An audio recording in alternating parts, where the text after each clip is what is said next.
Good morning. Good morning.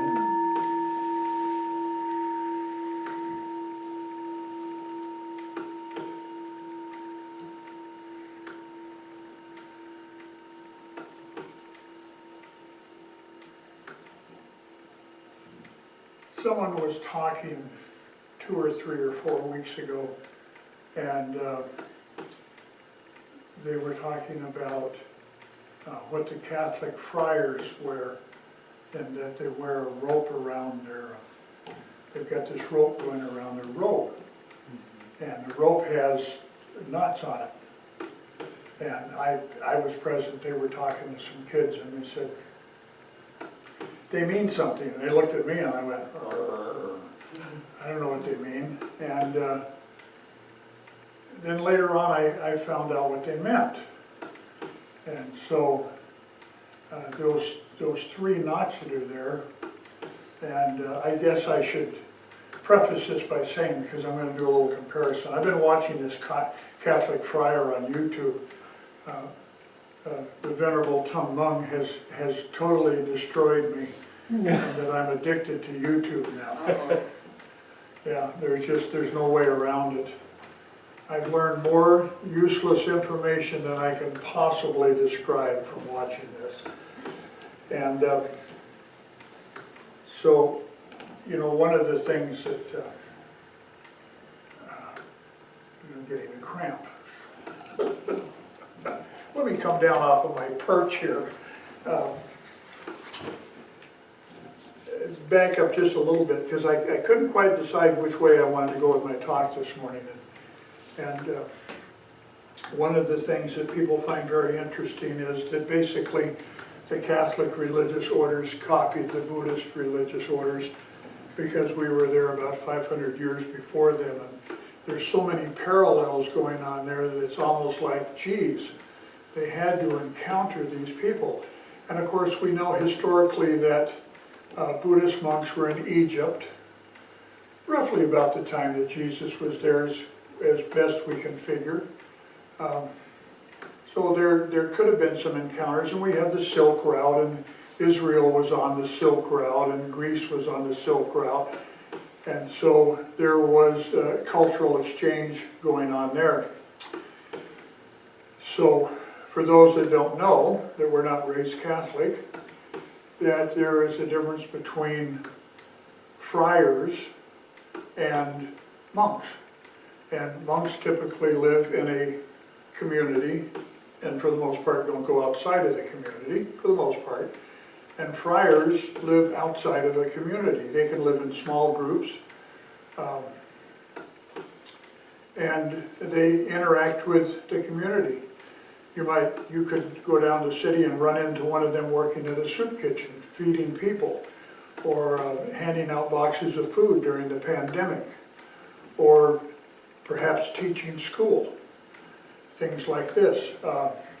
So they're more in the world in that sense than are the monks, who typically live in cloisters or monasteries, and their life revolves around prayer and liturgy throughout the day. So with that, now we're back to these knots. And I was watching Brother So-and-so on YouTube, and he talked about the clothing that he wore. And it was really kind of funny. I told Venerable Mung about it, because he was, one of his little episodes, he's having a lot of fun being on YouTube. And one of his little episodes on there was talking about the 10 problems with wearing a robe. And the robe we wear is very similar to the robe that they wear. Matter of fact, it's the same color, and it has the same problems. Like you're walking up the stairs, and you step on your robe, and you end up falling on your face. And that was the first one he mentioned. And the brothers behind you are all laughing at you because you're clumsy and you're down on all fours.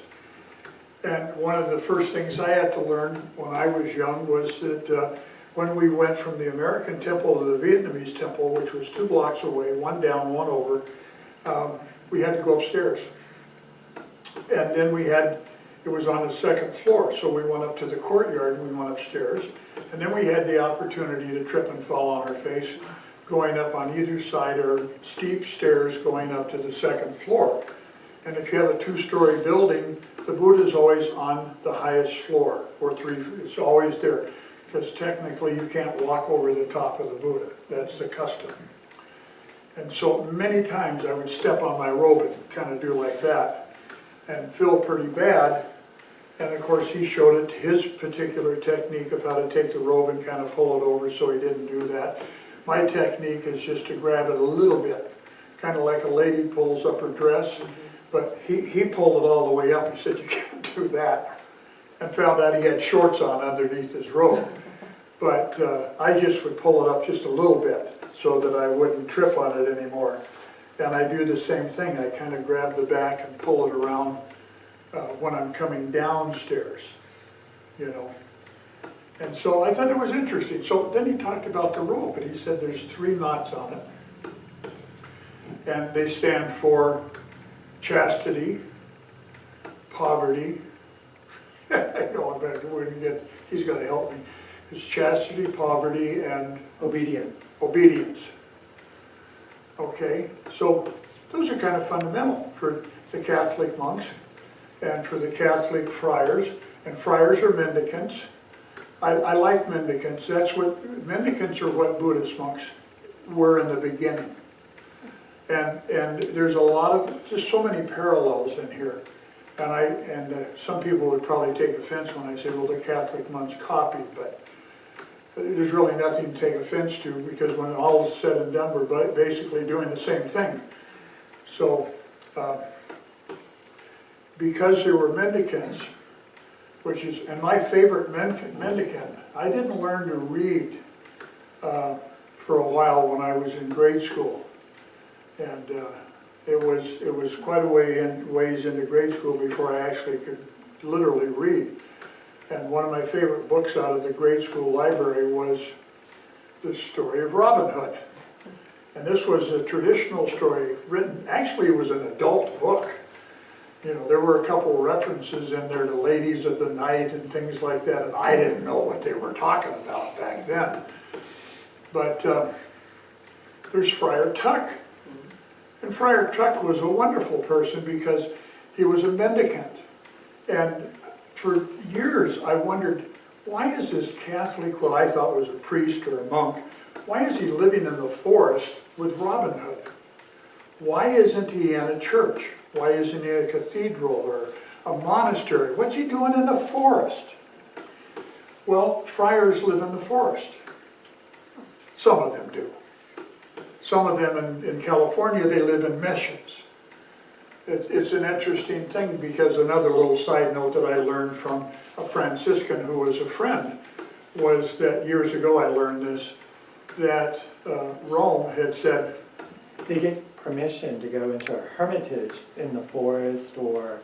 The friars do. Yeah, yeah. Well, I'm not talking about the hermitage ones. I'm talking about he was just sleeping. With Robin Hood, okay. he wasn't in a hermitage. Yeah. He was drinking his wine and having a good time and everything.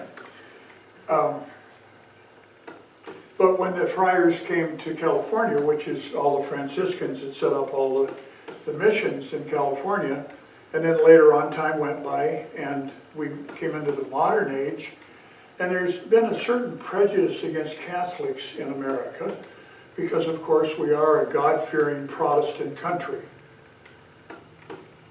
And notice there's no wiggle room in that. We are a God-fearing Protestant country. And I had my dad chasing me around the table one day when I told him that George Washington and Ben Franklin and the Jeffersons, they weren't Protestants, they were theists. He didn't like that, so he got up and he was going to smack me. So I had to run away from him. But that's kind of the thing that you hear from people, that that's who we are. Yet Catholicism was here from the very beginning also. It just was a pretty small, I'm talking about when the country was formed, not when all the immigrants came over here from Europe and settled up and started their religious communities, you know, the Quakers and the Anabaptists and and all of those people. I'm talking about later on, 200 years later, when we're actually a country and we say, oh, you get to practice any religion you want. And one of the reasons why Catholic schools came into being, and everybody's familiar with the fact that Catholics run schools, is because they wanted to be able to also teach religion as part of the school experience for the kids and set a good example for them. And so they had to start their own school, because by the Constitution we cannot mix the two. So, but you can have your own school. And up here in the high desert, we have a Christian school here in our little town of Lucerne Valley. I don't know how it's doing, but it exists. And Apple Valley and Hesperia, they have Christian schools where people have to pay money for their kids to go to school. So they're out doing this stuff. Well, let's get back to Friar Tuck. Catholic mendicants in those days, they did not live in hermitages. They traveled from town to town, and they begged for their meal because they had one of those knots stood for poverty, which means they could not have any money. Technically, they could not have any money. So every day they had to go maybe to an inn where they would be cooking, because they didn't have Denny's and that kind of stuff back then, and McDonald's. And the way they paid for the meal was to give a sermon. They would go in and ask if anyone would please give them something to eat, and very often it was very simple.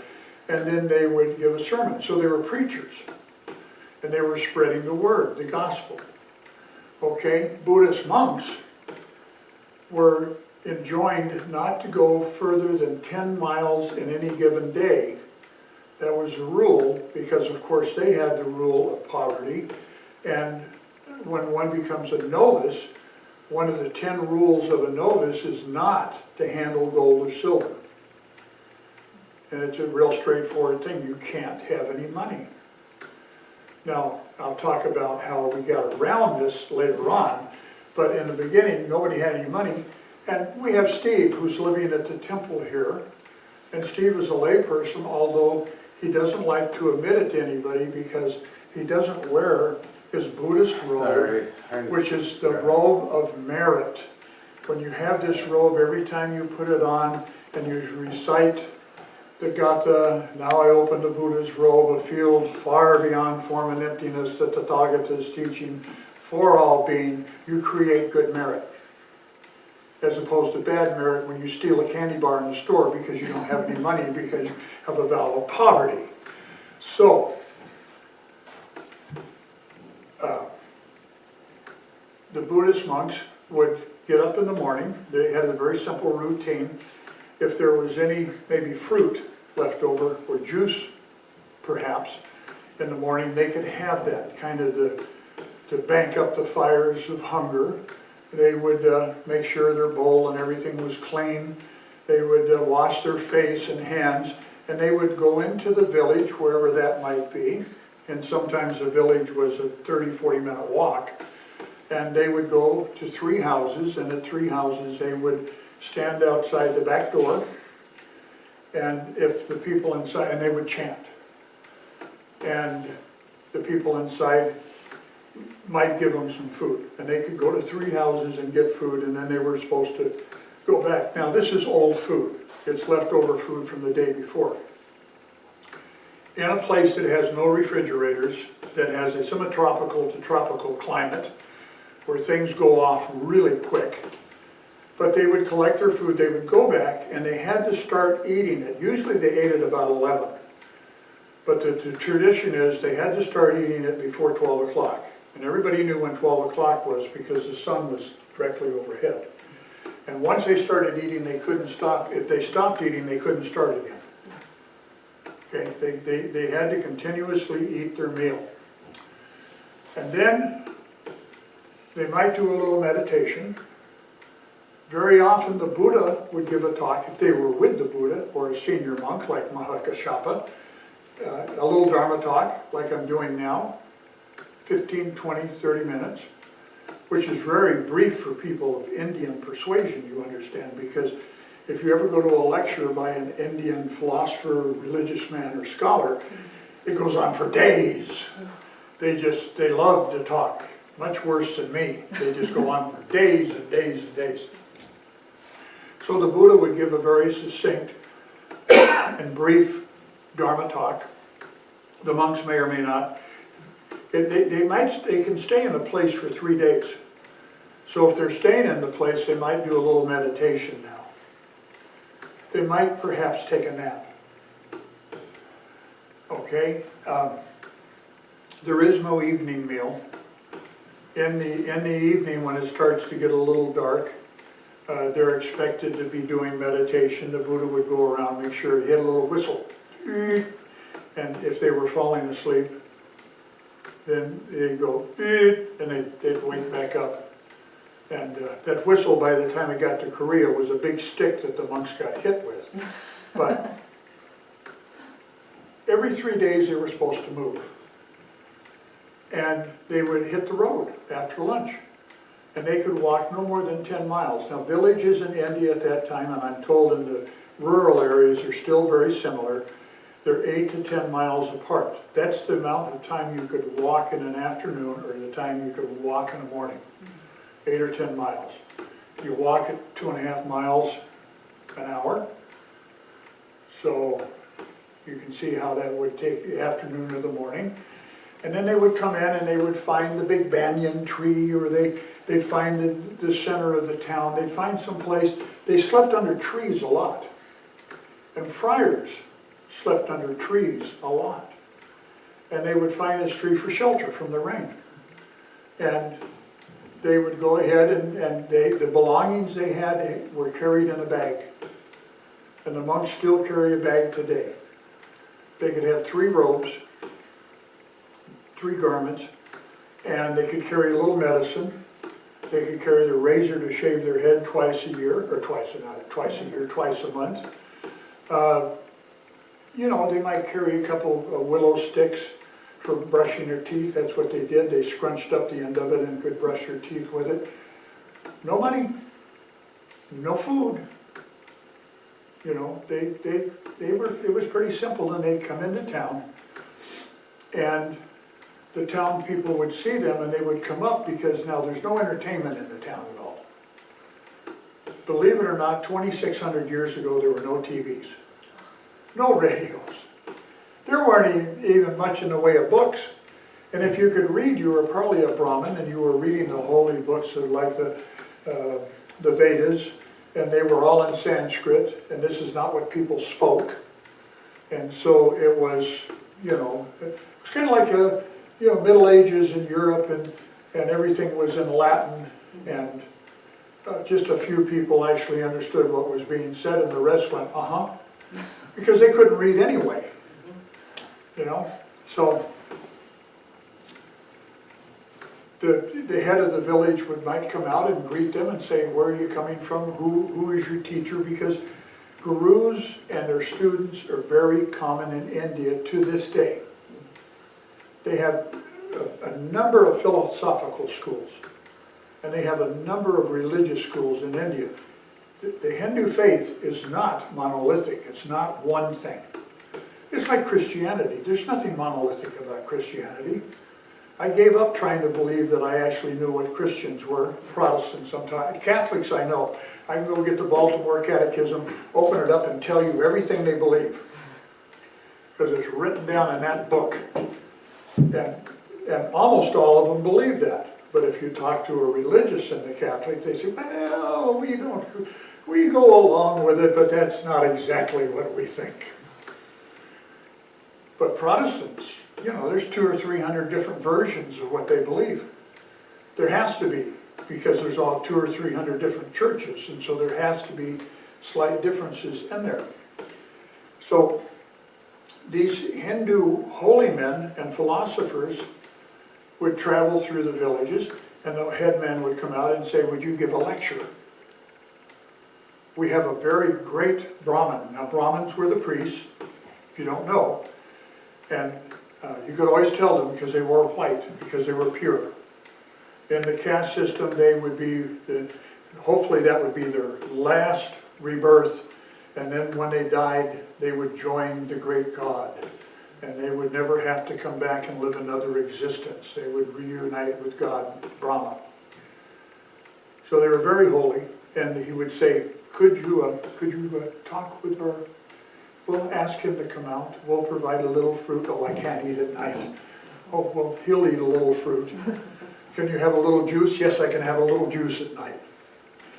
And so they put some pineapple juice or some whatever kind of juice they had. And very often it was a debate. The Brahmin would say, the Bhagavad Gita says this, what do you say? And the monk would say, well, our master, the enlightened, Siddhartha Gautama, says this. And they kind of go back and forth. It wasn't an argument, it was actually a debate. If you watch the recent political debates for the presidency, those were not debates. No, those were name callings and arguments. I watched some of it, just really out of curiosity, and there really was no debate. Because you don't interrupt a person during a debate, you don't call them names, you don't talk about how bad they are. You simply say, this is what I believe, what do you believe? And you say, I believe this. Oh, well, if you believe that, then how does that affect this? And they would have these very friendly back and forths. And that's how Buddhism spread. Because the monks were told, don't stay under a tree more than 3 days. Now, if the weather was really bad, they could stay in the layman's house. In other words, they could come into a village and the layman could say, oh, look at this, the weather's horrible. And you know, some of these monks were living up next to the Himalayas, and it snowed up there. You never hear about this, but it's the Himalayas. And they might say, well, come on in here and sit by the fire. You know, I'll give you some graham crackers and a s'mores. And they would go, no, we can't eat at night, but I can have cocoa. So they would be like this. Well, the Franciscans were doing the same thing, or the friars were doing the same things. And here's Friar Tuck, my hero. He's the one I gravitated. Little John, I kind of admired him. He had a big stick and he beat up people with it. And Robin Hood, he could split an arrow at 1,000 yards. But Friar Tuck strapped to his back, had a keg. And the keg was sacramental wine. Because you know when the Eucharist is performed, or the Last Supper, when that, you know, there's a little wine. In the early days, everybody got a little wine, they got literally a little bread. And Friar Tuck got a little bit more than a little wine. Because he walked into the camp of Robin Hood and he said, hi guys, I've got some wine for sale. And he also had chicken bones. Because back in those times, in the time of Robin Hood, if he was a historical character, nobody's really sure, it was so long ago. But all the places mentioned exist. He would sell you the finger of one of the apostles.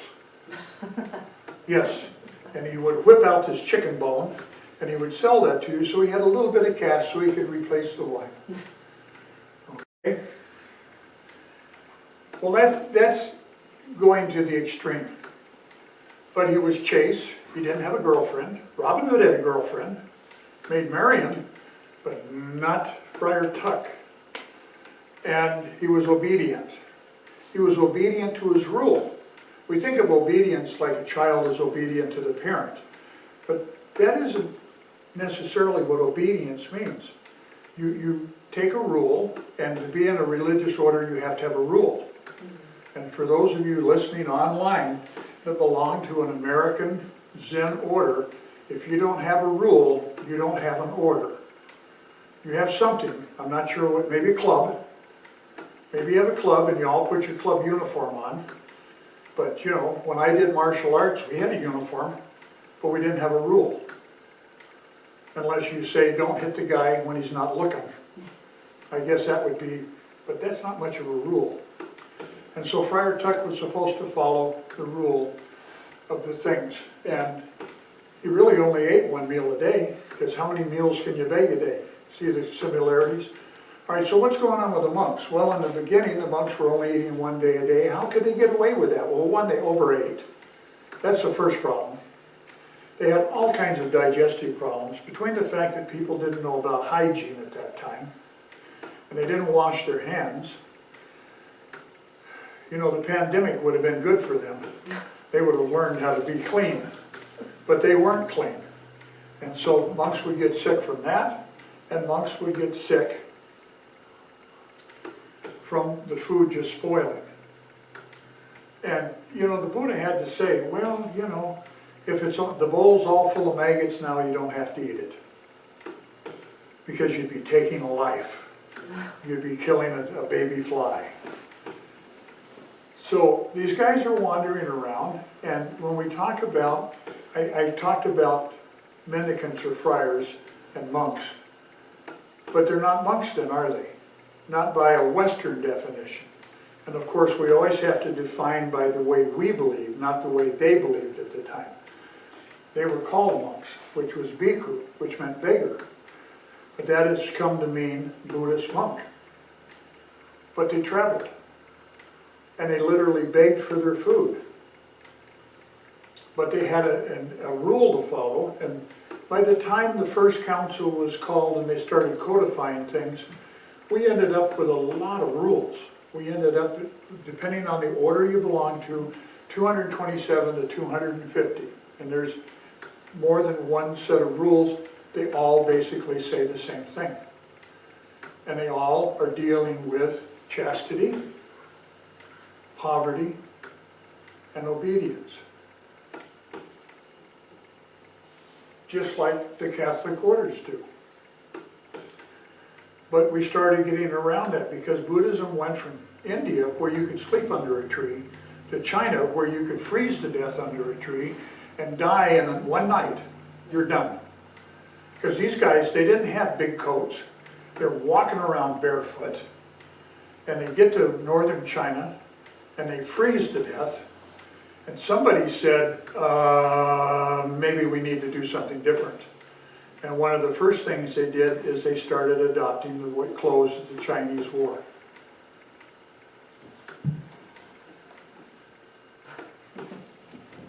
And the Chinese, when they lived in cold climates, they wore very heavy robes. I have a light robe on today, but I have one that's pretty thick. I even have one that I got from Taiwan, I don't know, 30, 35 years ago that's wool, that I used to sit in the Zendo with, because we had some pretty cold winters here back then.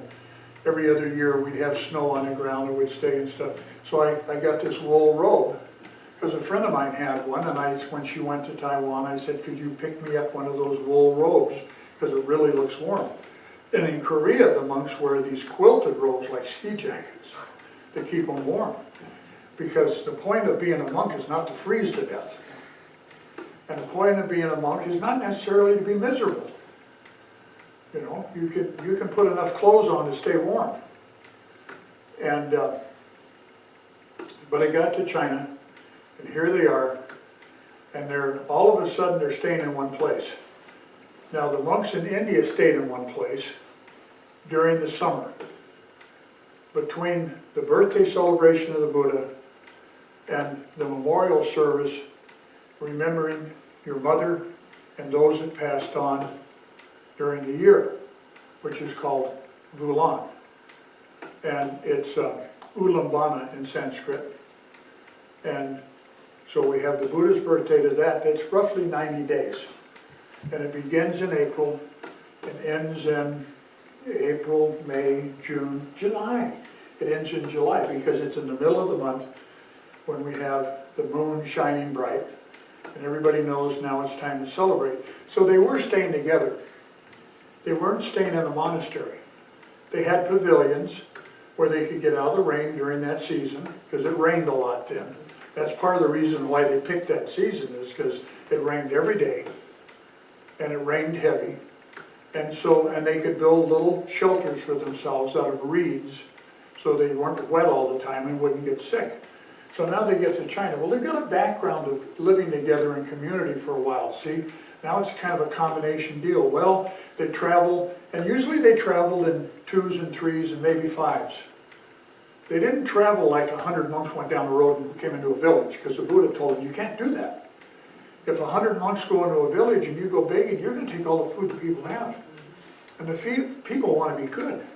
And they want to support holy men, because that's the way of India. We support holy men. So you're going to strip out their larder. They're not going to have anything to eat, and it's your fault.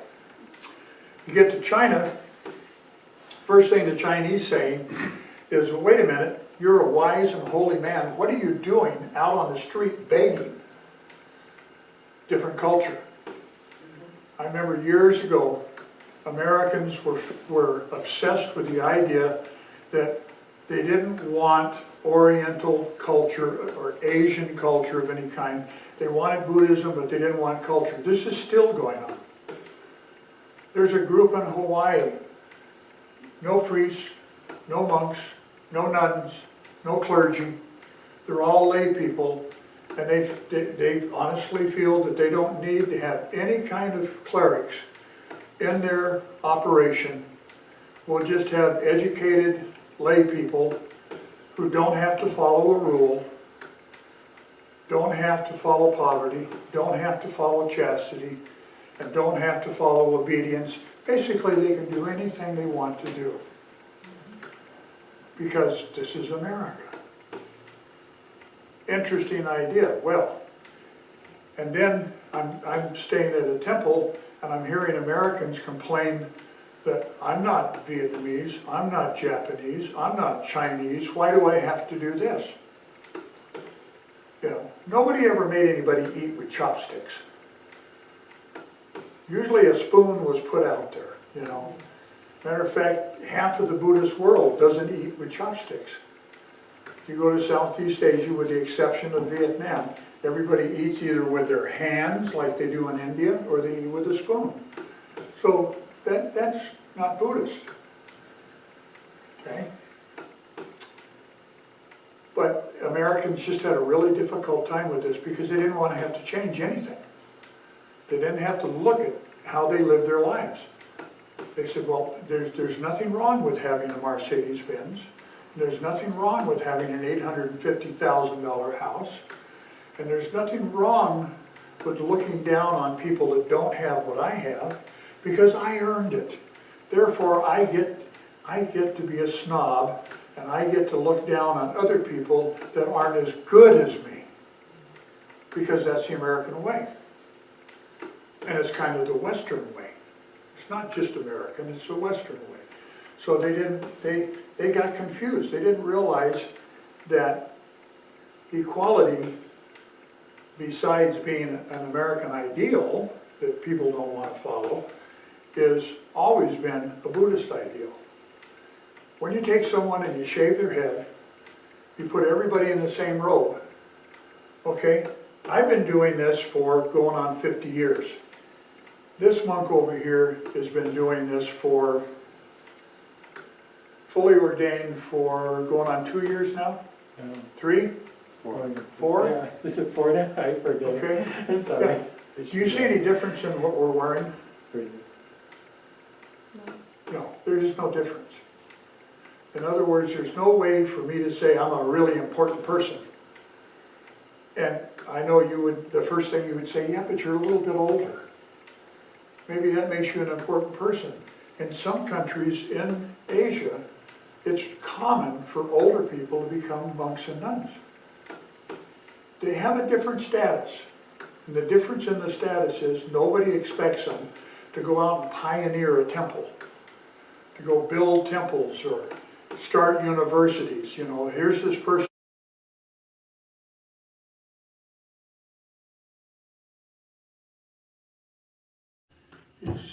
His heart is bleeding for Steve. So I go out to the Zendo, this is winter now officially, and he's got a heater on. And I'm going, we don't normally use a heater in here. Just went in one ear and out the other, because he is just a little ball of compassion. and he worries about Steve. I don't want Steve, and he doesn't want you to be cold either. He doesn't want anybody to be cold, so he turns the heater on. And I have to adjust what I'm doing, because normally I would have so many layers on going out to the Zendo, and I'm sitting there sweating. Now, we're using skillful means, which is a topic for another talk, because we do heat our Dharma hall up. Because nobody would come if we didn't. So we have to be skillful and make it comfortable enough that they want to come. So now they're living in these buildings and they're getting to put on lots and lots of clothes. And now they have to start, somebody's got to have money. Well, back in the Buddha's time, if people came to the Sangha when it was gathered and they wanted to donate money, and people did that. You know, they said, well, I'm going to donate some money because the monks might need new robes. Or they donate cloth. When I first joined the Vietnamese order, at the end of the summer, we would get yardage. And the idea was we would go to somebody who would make us a robe out of it. The only problem was there was nobody in this country who knew how to make a robe. But I had lots of altar cloths, in gray and yellow, because I would get this yardage, but I don't sew. And I thought at that stage of the game probably it wasn't worthwhile for me to try to figure out, learn how to sew so I could sew a robe, these robes are particularly difficult to sew just because of the way they intertwine, and they're not a tube. So they had to do something. So in that time, the monks would appoint a devoted layperson who would accept the money and would keep the money. And they could buy things that were needed. You never hear of food, but it could have been clothing, it could have been cloth for clothing, it could have been medicine for sick monks. As time goes by in Theravada countries today, the Sangha will have more than one layperson who does this kind of business for them, that will handle the money, will go to the grocery store and buy the groceries. And I remember my mother telling me when I was young that the nuns always had a layperson, which was probably an oblet, right, that would handle the money and do the shopping for them, so the nuns didn't have to handle money. Same idea. Okay, not being pulled to the side by this notion of having money or having wealth. So there they are, and they start to store food. People bring food in the form of rice, which we still have. We have lots of rice. Anybody wants to come, we'll give you a bowl of rice. We might or might not have sesame seeds to shake on it, and that'll be your meal. Or noodles. We have noodles too. So this whole thing went along, but the monks still had the rules. And then I think of the nun story, and I have all these movies that I saw, you know, but I call anybody who's practicing the Dharma as a cleric a monk. And I had a friend, she was a feminist, and she called them nunks. And she had all these little buttons. I used to wear one on my robe that said nunk, but it said something else like "we support nunks" or something like that, you know. So these similarities go along. And what do we do now? Well, we have, if I look at the monks that I know, the really good monks, and a couple of them I truly believe are enlightened, they drive cars. Somebody has to own that car. Believe it or not, if you go to AAA and you say, I've got a car, we had a car donated here last year. It's 20 years old and it's only got like 70,000 miles on it. And it's a little clunky because it's a four-wheel drive Honda car. But the person that brought the car said, I want to donate this as your backup. I thought, why not? You know, a little backup car here. And I have my truck. And if I drive that car, then I don't wear out my truck, which I bought whenever I bought it a year or 2 years ago, because my other one died a terrible death. And so somebody has to own it. And if you go to AAA and said, this is going to belong to it's gonna belong to the temple, and they go, well, what? Well, you have to have an entirely different insurance. Well, I've already got insurance for my truck under my name, so the car is under my name. See how that works? Because we don't want to get it under the temple name, because then we have to pay a whole lot more money just to have another entity involved in there. So we're just being skillful with that stuff. And we have a bank account, because we have to pay property tax, and we have to make repairs around here, and every once in a while we build something new, and we can't sit around and wait for somebody to come down our road, particularly during the pandemic, and say, oh, do you need a few $100s to do something? Let me donate that to you. So no, we have a bank account like everybody else does. And so the nuns at Shilai Temple, which is a beautiful Chinese temple, the largest, I think they still are, the largest Chinese style temple in the West. They just opened up a school. They bought the supermarket down below that whole area and opened a school. So they opened like a secondary school, like a high school or something?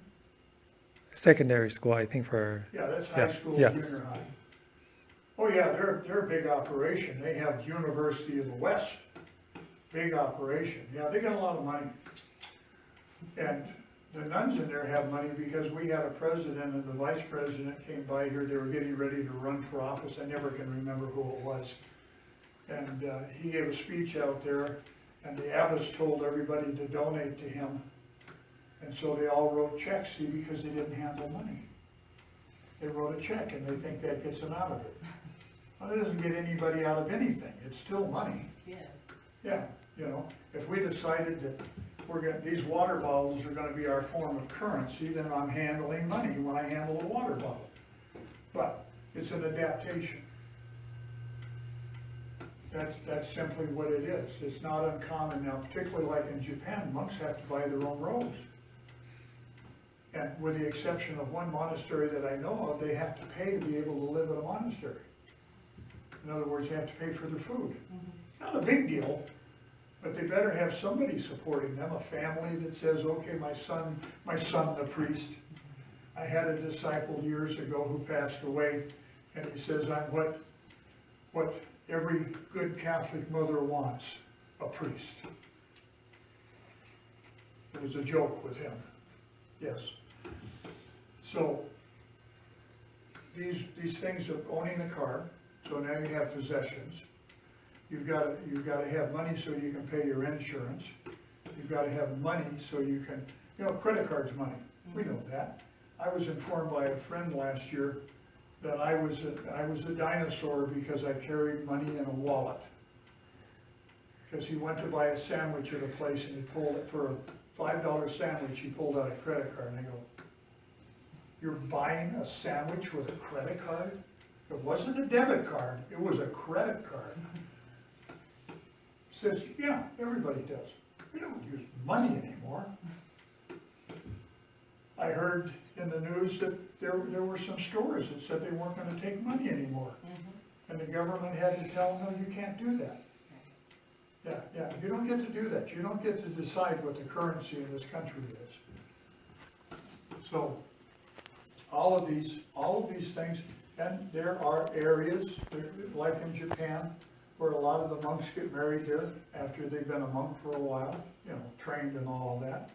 And some in Korea and in Tibet, half of the people that you think are monks are lamas and they're not monks, and they can get married. And that's cultural. That part is cultural. That part is not Buddhism. It's cultural.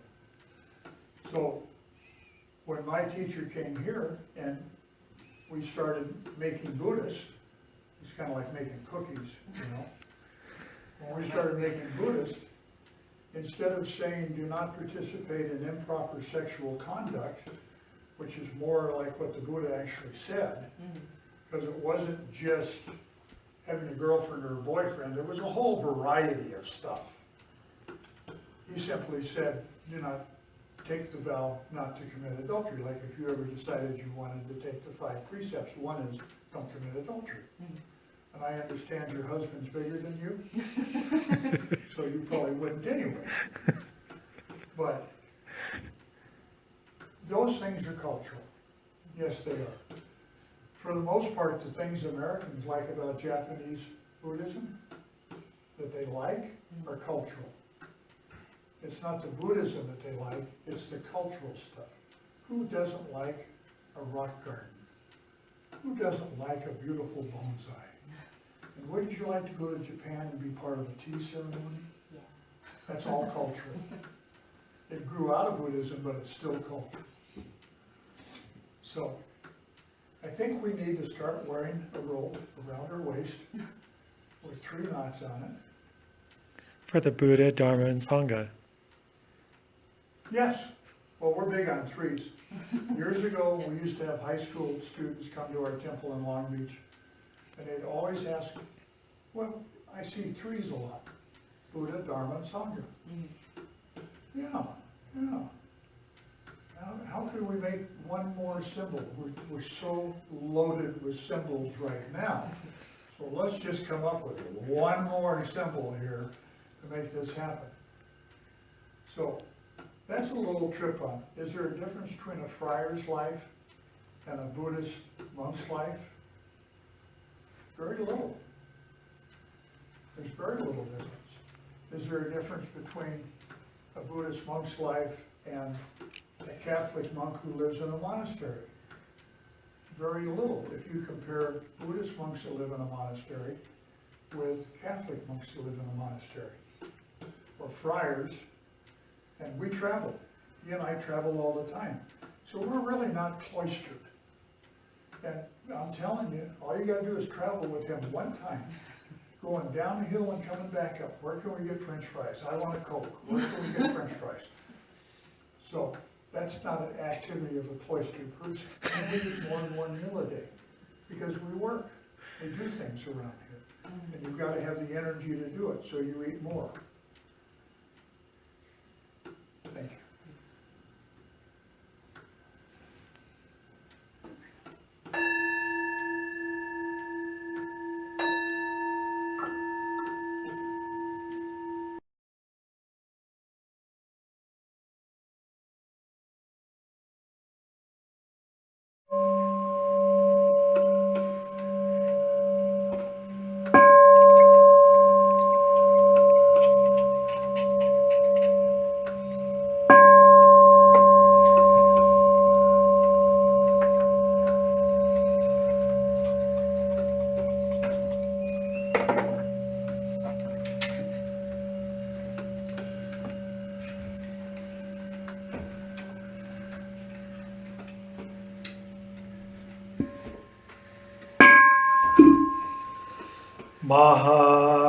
Mahaprajna Paramita Heart Sutra.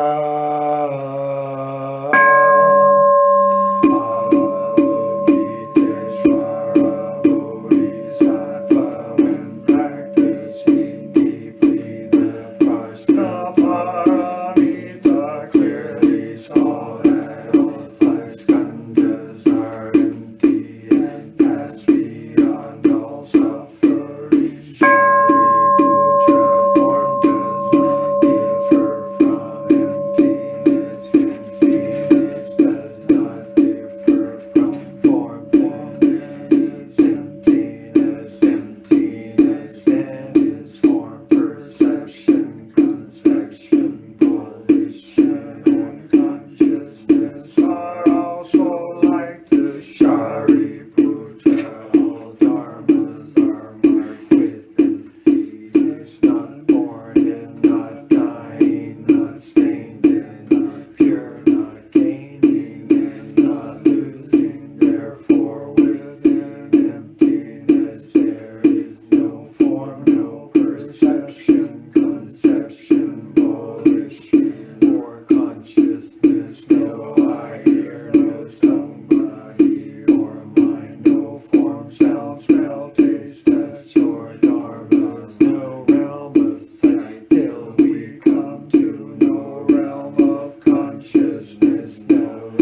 humility, recognizing the illusionary state of reality, where truth is conditional, dependent on subjective knowledge. I will let go of my opinions and bias. Realizing that ideas and opinions are conditioned by the six senses and are expression of subjective truth, I will practice samadhi so that I might become a newborn, devoid of conditioning. I vow to cultivate poverty, recognizing that all things are impermanent. I will let go of my sense of ownership over possessions and people, realizing that sickness, old age, and death come to all, and that I cannot control my own body. I will forego trying to control others. I will practice dana so that I may have no need. I vow to cultivate stability, recognizing that the opportunity to study the path of enlightenment comes rarely, and then for a fleeting moment, I will subdue discontent, realizing that my master and Sangha are as my family. I will study with them lovingly and attentively. I will practice virya so that I may learn the effortlessness of the way. I vow to cultivate harmony, recognizing that mindfulness is the foundation of a monk's life. I will treat each moment as if it were my last, realizing that my speech, actions, and thoughts can cause unhappiness and discontent. I will guard the doors to the body, mouth, and mind at the expense of my own comfort, for the sake of harmony. I will practice Kshanti so that I may have patience with my own shortcomings.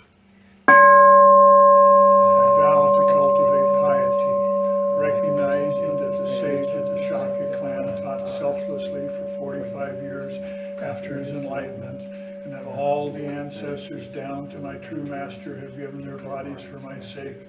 I will study the ways of the Buddhas and great masters, realizing that the path is open to me because of compassion and wisdom of all who came before me. I will practice karuna and prajna so that I may cast off body and mind and find my true self. I bow to the Buddhas of all time and space in gratitude. Page 30.